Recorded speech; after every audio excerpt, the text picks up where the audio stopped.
আসসালামু আলাইকুম বন্ধুরা। তো আমি এখন যে জায়গাটিতে আসছি সেটা হচ্ছে বান্দরবান।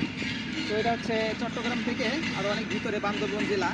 তো আমি এখন বান্দরবানে একদম লাস্ট সীমাতে চলে এসেছি।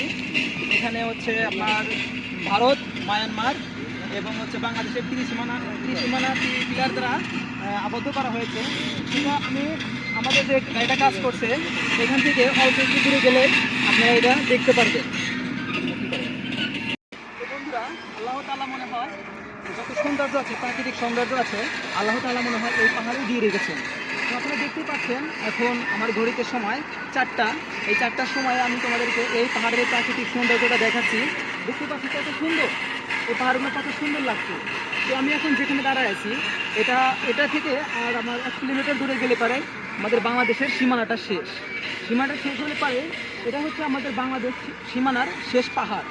এবং ওই দূরে যে পাহাড়টা দেখা যাচ্ছে সেটা হচ্ছে ইন্ডিয়ার পাহাড়, এবং এদিকে দূরে যে পাহাড়টি দেখা যাচ্ছে সেটি হচ্ছে মায়ানমারের পাহাড়। তো একটু সামনে গেলে পারে তোমরা দেখতে পারবা, আমি তোমাদেরকে পরবর্তী ভিডিওতে দেখাবো যে একটা পিলার আছে এরকম। তো পিলারে 3টা দেশের পতাকা দ্বারা এবং কত সালে সেটা আলাদা করা হয়েছে, সীমানা রেখা চিহ্নিত করা হয়েছে, সেটা কিন্তু সেখানে খুব সুন্দরভাবে দেওয়া আছে। তো আমি পরবর্তী ভিডিওতে আমি তোমাদেরকে সেটা দেখাবো। এবং এই পাহাড়ের যে প্রাকৃতিক সৌন্দর্য কোথায় কি আছে আনাচে কানাচে আমি ঘুরে ঘুরে পাহাড়ের যে প্রাকৃতিক সৌন্দর্যগুলো আছে সবগুলো আমার এই ক্যামেরায় বন্দি করে এবং তোমাদেরকে দেখাবো। এবং তোমরা যদি পাহাড়ের প্রাকৃতিক সৌন্দর্য যদি নিজ চোখে দেখতে চাও তাহলে পরে অবশ্যই তোমাদেরকে এই বান্দরবন আসতে হবে, কারণ বাংলাদেশের সবচেয়ে বেশি বড় বড় পাহাড় এই বান্দরবনে অবস্থিত।